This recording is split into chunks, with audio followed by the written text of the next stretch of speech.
Tá pronto aí? Vamos juntos mais uma vez?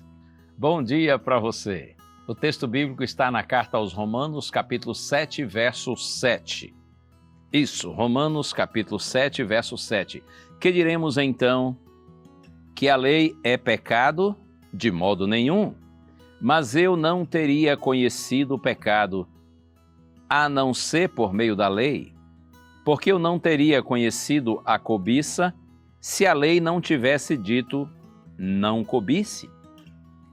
Veja, Paulo pergunta e ele mesmo responde. É uma forma didática, não é? Uma forma de nos ajudar a compreender o seu raciocínio, o seu ensino. Que diremos então? Que a lei é pecado? E aí, é ou não é? A resposta? De modo nenhum. E aí ele justifica e diz assim, mas eu não teria conhecido o pecado, senão por meio da lei?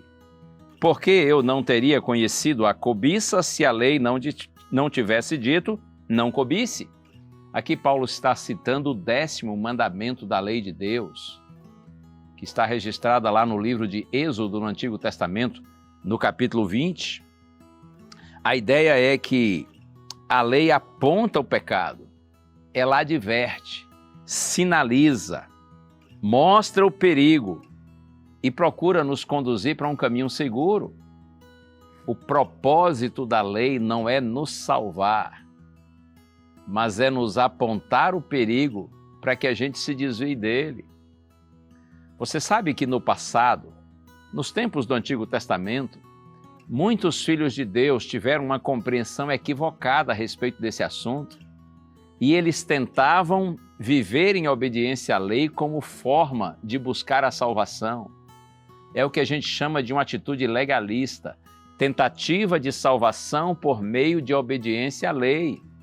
Essa é uma tentativa frustrada, algo impossível de se alcançar, porque por mais que você procure viver em obediência, você continua sendo um pecador e o salário do pecado é a morte.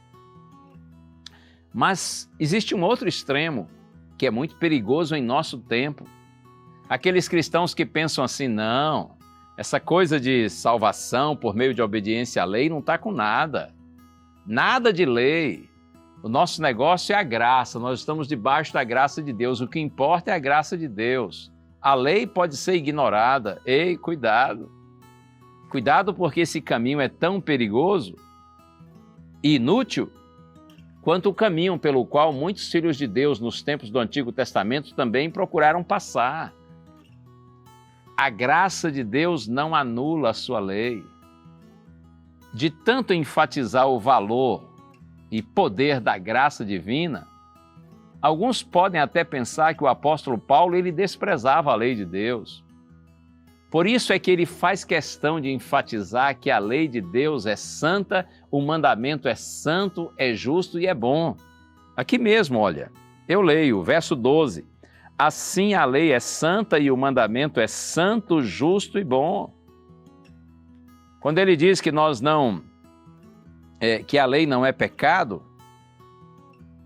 pelo contrário, a lei aponta para o pecado. Então Paulo diz que a lei é santa e o mandamento é santo, justo e bom. E no verso 14 ele diz assim, porque bem sabemos que a lei é espiritual, eu, porém, sou carnal, vendido à escravidão do pecado. Algum problema com a lei de Deus? Não, o problema eu sei onde está. E você também sabe.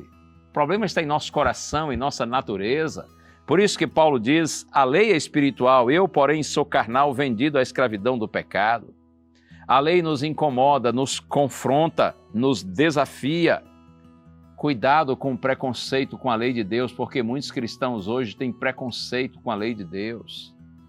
Se foi Deus quem estabeleceu a sua lei escrita por sua própria mão, pelo seu próprio dedo em pedra, será que Deus estaria fazendo algo para o nosso mal? Claro que não. O objetivo dele é sempre o bem. Deus lhe abençoe. Eu quero terminar citando um verso do Salmo 119. Está no verso 18. O salmista diz assim, desvenda, Senhor, os meus olhos para que eu contemple as maravilhas da tua lei. Essa é uma oração boa. Tira a venda, Senhor, dos meus olhos, para que eu contemple as maravilhas da tua lei, para que eu não tenha preconceito para com a tua lei, pelo contrário, que eu procure viver em harmonia com a tua lei, que é feita para o meu bem. Eu aproveito antes de orar e lhe apresento essa edição da revista Esperança, A Procura da Verdade.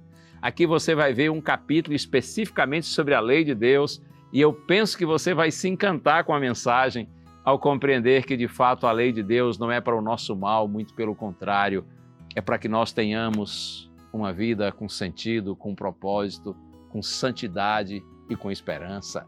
É só você entrar, acessar a informação que está aí na sua tela e pedir a revista A Procura da Verdade e esse material em poucos dias chegará gratuitamente para você. Vamos orar? Senhor, desvenda os nossos olhos para que nós contemplemos as maravilhas da Tua lei. É a nossa oração em nome de Jesus. Amém.